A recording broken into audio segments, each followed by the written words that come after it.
Welcome in the octave of Easter.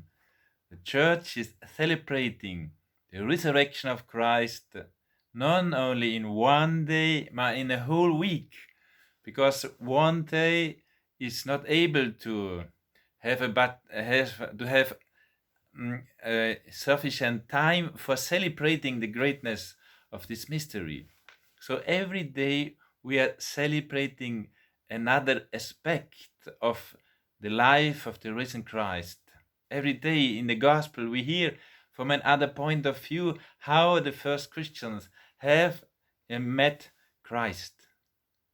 And one of the great beautiful things that we can see is he is coming always near to the women, near to the disciple of Emmaus, near to his apostles, and he's looking them. He's looking with his glorious eyes which will no more close themselves. They will be open forever. As we write on the candle of Easter, 2020, 2020, that's the age of the risen Christ. And that's how he is always open his eyes. He's looking us. The great beautiful reform of liturgy of after the Second Council, Vatican Council, is offering us again the possibility to see in the eyes of Christ, in the celebrating priest, who is looking to his assembly, to the church, and it's Christ who is speaking, who is looking with love to his celebrating people. So we can learn to be aware of the eyes, the beautiful open eyes of Christ, which are looking with us always with great love. We are always thinking about how God is looking us. He's looking us with his human, glorious, love-full eyes everywhere we are. And the second moment that we can see how Eucharistic is has been more similar to his resurrection life is what he's explaining to his disciples on the way to Emmaus. All the scripture is speaking of him, of his passion, of his death, of his resurrection. The council have given to the church the possibility to hear again all the scripture in his own language. Now we're able to understand the word. We are able to understand all the words of liturgy. So we are able to feel the sense as the heart of disciples of the Emmaus.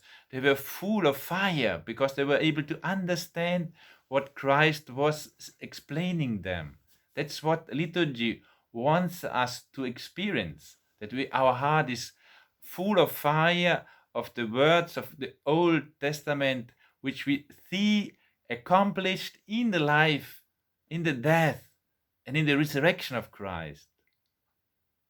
And so also the liturgy reform, has enlarged the greatness of the words of the Holy Bible in the liturgy. So now we can have a mind that is more similar to the mind of Christ, who has in himself all the words of all the Holy Scripture.